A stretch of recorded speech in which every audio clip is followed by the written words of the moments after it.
Here's why you're always second best at tennis. The reason you're second best at tennis is because you're always looking for evidence as to why you're second best. So whenever you're going to play an opponent, you typically look up where they're ranked compared to you. And if they're ranked above you, you automatically think or feel that you're inferior somehow. So there's the evidence that you need to play less effectively, to play more poorly.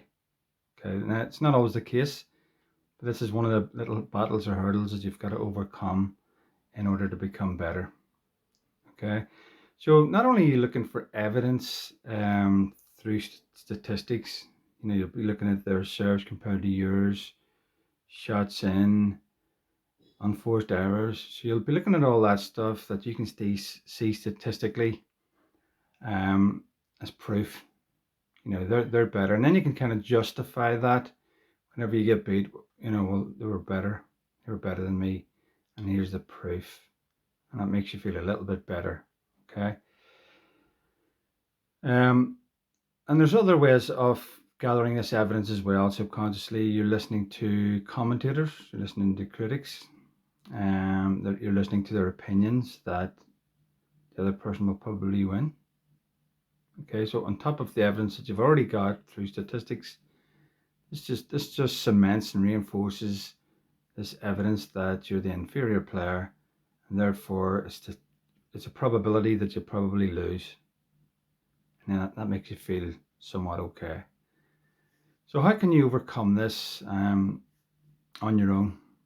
So here's a little polarization exercise that I want you to do, and this will help you kind of balance your brain out, your mind out a little bit, and give you an understanding of how to look at things differently. So how can you reframe this? Because you're always going to have these statistics, you're always going to have critics, you're always going to have commentators with opinions, and you're always going to be looking for this evidence subconsciously deep down. So here's a little exercise that can help you scramble your mind up a little bit, mix up your thinking a little bit, and give you a chance of getting out of that vicious cycle of thinking that's not serving you. So what I want you to do is imagine that you're the number one player in the world. Okay. Now don't pretend that you're someone else, whoever's the number one player at the moment. Don't pretend you're them. I want you to pretend that or imagine that you're the number one player. So when you're the number one player, there's no one above you. There's no one above you in the rankings. So therefore you can't imagine or compare yourself to someone that's better than you. Okay.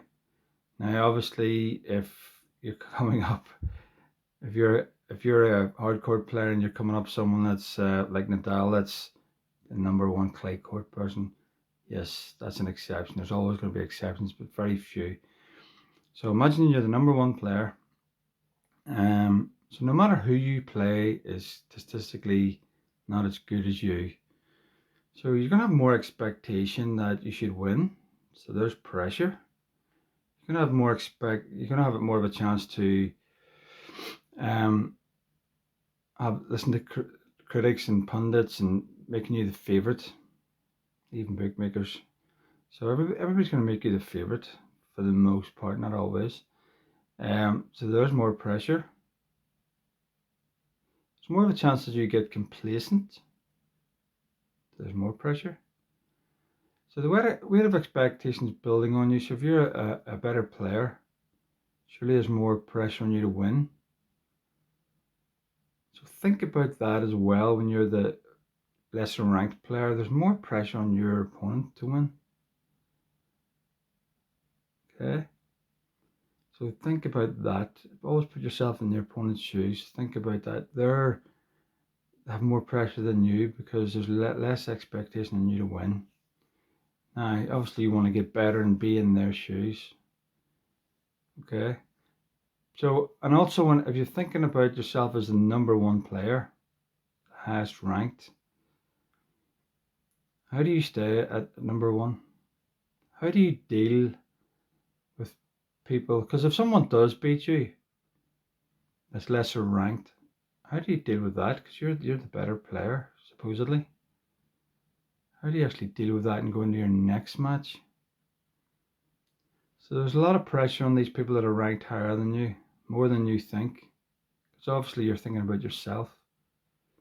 But put yourself into the number one players in the world's shoes. How do they deal with all that, playing lesser ranked players? And how do they deal with getting beat by them? Um, and then even if it's just someone that's just slightly ranked above you, there's still a lot of pressure on them. Okay, and then how are they going to deal with if they, let's say they advance against you, and then they're up against someone higher ranked? How do they deal with that? So there's a lot of pressure on your opponent.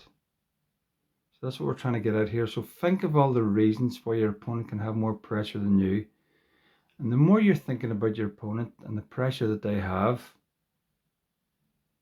that just gives you an advantage. So you start to take away the focus on yourself.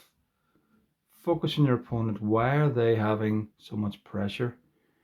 That'll give you more confidence. That'll give you less focus on why you don't think you're just as good as them, and put all that focus on them, and then analyze it afterwards. Okay. So if you like that tip, subscribe for more. Hit that like and subscribe buttons. See you soon. Thank you.